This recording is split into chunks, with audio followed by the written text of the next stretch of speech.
Our resident neighbor, jazz expert. He's been researching jazz for 40 years. I think I can say that he's an expert. Is Arthur. Arthur is in Willington. Pleasure to have you tonight on the show. Hey, Morgan. I want to dig into some non-musical philosophy that Artie Shaw got into in his 1954 to end-of-life 2004 period. Okay, here's a good quote. All right. You're going to like this. I think everyone's going to like this. Quote, "But everything is complex. The fact that we are right here talking is complex. When you think about the enormous number of cosmic possibilities that led us here, think of it. It's mind-boggling. We're made of the same atoms as the stars, and here we are passing through to where? We don't know. Where did we come from? We don't know. Who are we? We're not sure." Somebody reading this might say, Arthur, where did this come from? But, you listen to Artie in the interview clips that we played last hour from 1971 on WTIC, and he talks about running away from home and trying to find himself. This was part of him forever, even though he had the enormous success he did in America's swing era. He definitely had all of these aspects that were inherent, as you suggested. They were things that didn't just come up because of his success and his bad feelings about the drawbacks of popularity and the drawbacks of having tremendous success where it boxes you in with audience expectations. But he always had that quality. I just wonder sometimes with his cosmic slant on those comments from the early 1990s or mid-90s, whether he had watched, let's say, the Cosmos program that Carl Sagan hosted in 1980 or thereabouts. Good point. Good point for sure. I don't know if he got the answers that he wanted, but I think that these questions are age-old, and the fact that he had so long to ponder them and basically do this while he was traveling around the world, I think goes to say that we don't truly have the answers to all of these existential questions. But do you think that he was okay with that realization? Well, I think that he, like with almost everything with Artie Shaw's life and all of the things that he encountered, I think he was okay with delving into and putting a toe in the water. But I think he always had this sense of not really being happy with anything that he was delving into completely.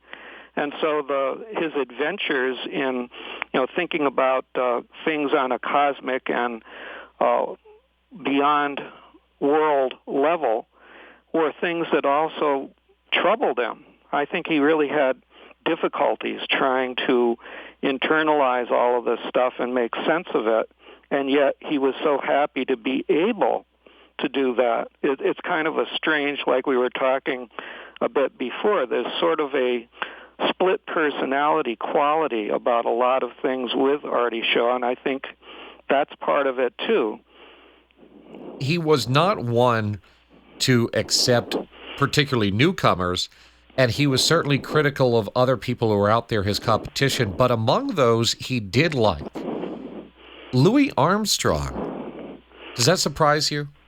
It doesn't in a way, because so many of the people who were prominent figures in jazz did not do what people generally in the general audience would have expected to say, oh yeah, Armstrong is sort of mugging for the audience and he's doing this old-fashioned stuff, and he was a guy from the 1920s who never got over that whole period of formative jazz. Well, that's not the attitude that a lot of great players took, whether it was Artie Shaw or Miles Davis. They felt that much of what jazz was about and a lot of the beginnings of all of the innovations really could be traced back to Armstrong.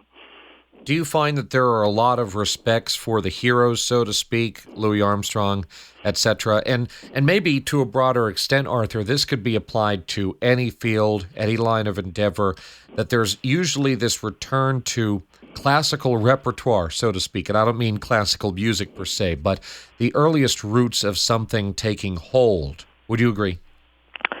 Yeah, I think that there is this sense in jazz especially of there are certain founding fathers who set everything on a course, and you don't really turn around and say, gee, that stuff is outmoded. It doesn't matter if it was recorded in 1928 or whatever the year was, the artist hit a high point in a career. It's that those founding qualities are then taken up by the other people who come along, and they are things that continue to be inspirations and continue to be important elements in the music. So yeah, there's that aspect of people that are some of the great figures don't really go out of fashion in the sense of people who are ones who come along later with those inspirations. They don't think, oh, all that stuff's outmoded. Here's a good quote to all of the points that we're talking about here, and he's talking about college jazz studies, and he thinks basically that people who are in school are hearing one another too much, and they're hearing the same people too much. I might have to hold you over past the next break here, but he says, quote, an original voice comes along, Louis Armstrong, Charlie Parker, Dizzy, Miles. Okay, they're original voices, but there's no reason why everybody's got to latch on to that, but 'twas ever thus. Out of 10,000 people, you're lucky if you see 3 originals. Well, 3 is a big number. What is it about society, Arthur, that people always want to follow whoever is the leader? There are leaders and there are followers. Why don't we have more followers?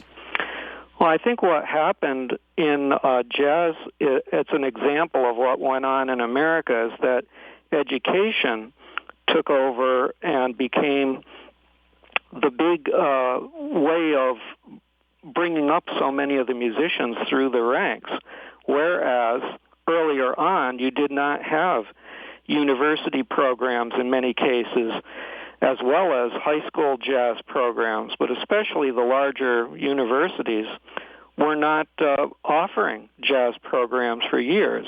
So the way that people learned and the way that they in turn had the chance to become leaders or important forces in the music themselves was working up through the ranks, joining various different bands and having that evolution personally through joining all of these different groups and learning on the job.